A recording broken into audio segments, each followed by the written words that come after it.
I remember when this game was supposed to come out in the fall of 2021, and I honestly thought that if this game did come out last year, it would have definitely been a top 2 contender for Game of the Year, guaranteed. Even though this game was delayed, I still was excited to see what the game would eventually look like when it was released. Because honestly, when you watch the state of play events, this game looked phenomenal, and I was just excited to see how the game actually was played. I definitely felt positive about this game. Definitely when you look at the era of modern gaming where things are half released or half broken, this was definitely a sight for sore eyes. With that being said, there are definitely some flaws in this game that need to be addressed. When I made my review of this game, I broke it down into the positives and the negatives. So let's start off with the positives. The first thing I noticed right away is the gameplay. The gameplay of this game is phenomenal. It really opens up the floodgates on what is possible in an open world game. Forbidden West really gives you ability to do whatever you want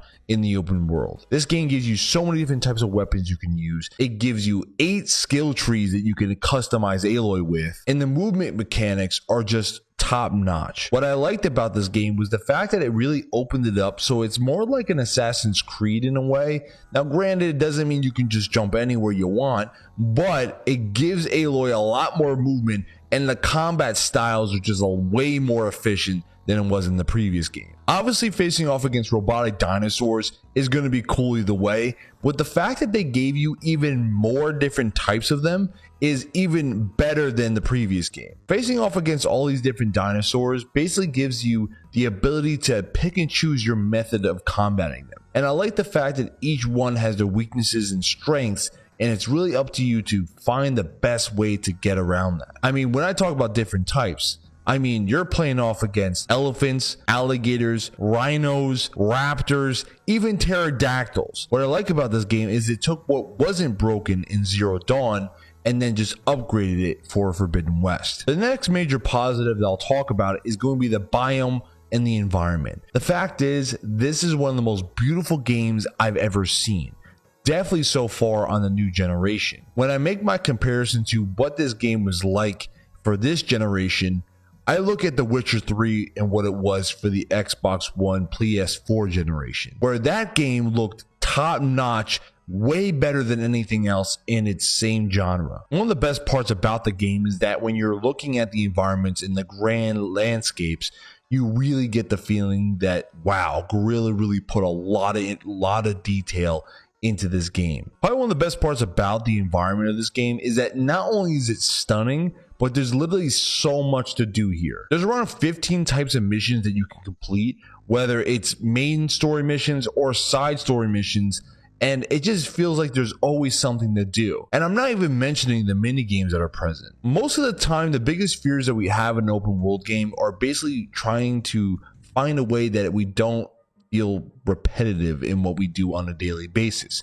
But Forbidden West not only solves that problem, but they expand upon it where sometimes you feel like you're a little overwhelmed. All in all, I feel like the most hours I've seen in this game that is taken to complete all the missions is close to 80 to 100. So that's a lot of time, and you're going to be playing great gameplay along with it. So that's a good sign here. The last major positive I'll talk about for this section is going to be the fact that we need to really appreciate Aloy and some of these side characters in the way that they're developed. To be honest, I always liked Aloy as a main character. She has a lot of good charm, character development, and just some cool lines throughout the previous installment and this one too. I felt like she's earned the respect of being a Sony exclusive main character and just being a face of Sony. Some of the other characters also have a pretty good development too. Even though some of them may not have a lot of impact on the major parts of the story, the look of them is phenomenal. As in, you definitely have to give Guerrilla a lot of credit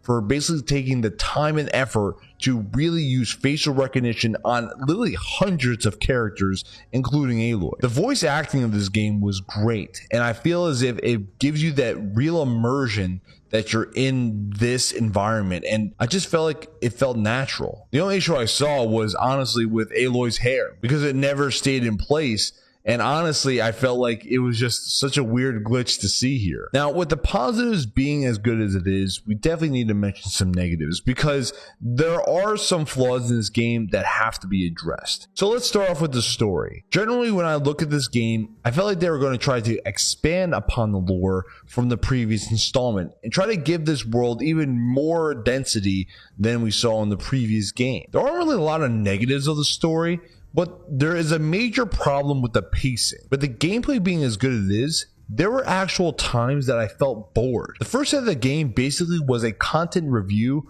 of Zero Dawn's story. Only when you got to meet the new faction did the game really start to get interesting.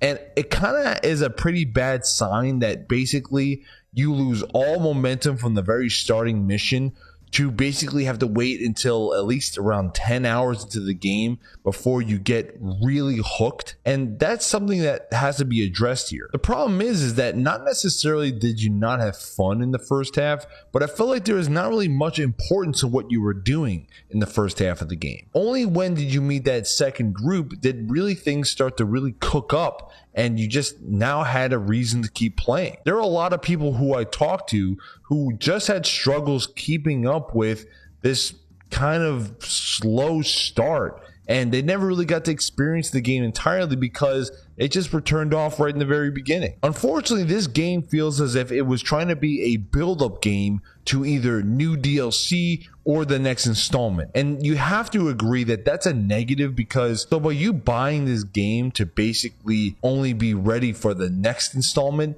that is definitely a negative I see here. And lastly, with the story, I felt as if some of the villains had very bare bones reasons for doing what they were doing. I really liked the new group that you added, but some of them felt like their motives didn't really match the backstory that they were really setting up. Going along with the story, the negative I also see is the problem of dialogue. They have some great voice acting in this game, but the problem I notice is the writing of this dialogue that you have between every NPC and side mission really drags the game quite a lot. Every time you have a conversation in this game, it feels like you're having a 10 to 15 minute content dump thrown on you, and honestly it just drags out so long that you feel just tired afterward. Now, I understand where they were trying to bring this concept with The Witcher 3, where you have a dialogue wheel and every single conversation starter or conversation point brings you more into the story itself. But there's a big difference between the two. Every time you have a conversation in this game with an NPC, it feels as if nothing really changes, and a lot of the content they're talking about doesn't really add to the side story. When you play The Witcher 3, every time you have a side panel you talk to a person with, basically it creates an entire subplot that goes along with that, and it can actually drastically change how that side mission goes, or even how main missions go, based on which conversation you have with the NPC. And I felt like it was a cool concept because The Witcher 3 is probably one of the best open world games of all time, but you didn't really land on what you were trying to do. Now, I'm sure some of you may be saying, Mars, you're probably overreacting a little bit, but I'll honestly tell you that some of these conversations I had were clocked around 10 minutes long and had sometimes had zero impact whatsoever. Trust me, I like the fact that you want to build the lore between different characters, but you have to actually have some importance in what we're talking about. The biggest problem I see of this game, and you can kind of use this with the previous 2 points, is the pacing. Forbidden West was really struggling with the idea of how do you find the happy medium between a lot of content talks and the great gameplay that you developed. Most games I see or play usually have a combination of 30% cutscenes and 70% gameplay. It feels though that Forbidden West fell along the lines of 50% cutscenes and 50% gameplay, and you can really feel that drag on when you're just trying to play the game. What's crazy is this game has top-notch gameplay, but unfortunately, it feels as if a lot of it's dragged down through cutscenes. And I'll give you a perfect example. One of the earlier parts of the game, you're going to be facing off against some rival tribes. The part of the game is really cool There's a lot of cutscenes that show you fighting against these groups, and basically they're killing each other. The problem is that most of the event itself is cutscenes. When they finally throw you into the gameplay, and I got all hyped on stream when this was happening, I only had maybe 3-4 minutes of actual fighting, and then it just sends me right back to cutscenes where I could have been playing those parts, and it just doesn't make a lot of sense to me. You can have conversations happen while you're fighting, and it just feels as if you're taking it away to show off this beautiful screen that you have, this great cutscenes that you have. But you can just have me play the game and I could still be amazed by how your writing is. The biggest issue is pacing, and if they fix that, then a lot of these problems probably wouldn't have occurred. And lastly, I'll mention is the music. Unfortunately, this game falls into a problem of being almost like a silent movie when it comes to installing music. The first part where you get the title screen was great when it comes to their music usage. But after that, you really didn't hear much at all of any soundtracks. And if you look at the album itself, there's a lot of things to go with. But it just feels as if they did a poor job at really adding in any songs to really heighten the mood of what you were playing. In my final verdict, I feel as if this game has some great core gameplay, and it's definitely headed in the right direction. The story is pretty solid, and it's going to get you hyped to play the next DLC and next installment, so that's a good sign. This game is also one of the most beautiful games I've ever seen, and it definitely takes the cake for the best looking game on the next gen consoles. With that being said, the game definitely struggles with keeping a lot of the players' attention with this slow developing story. Its pacing issues become pretty evident. Instead of you playing as Aloy, you're just watching Aloy. All around, this game is pretty good. And honestly, I think it's one of the top level open world games we've seen. Granted, I don't think it's a top 10 open world game of all time, but I think it's a great one and I would highly recommend it. For my rating, I'm giving this game a 9 out of 10. It has a lot of bright spots and definitely some negatives. I'm looking forward to the next installment in this game, but if they don't fix the pacing issues and some of the other flaws I mentioned, then the next game will just be a overhyped mess rather than a transcendent open world game. It meets the standards of the previous installment, but in my opinion, I still think Zero Dawn is a better game all around. Is this game a Game of the Year contender? Well, so far, it still meets the list,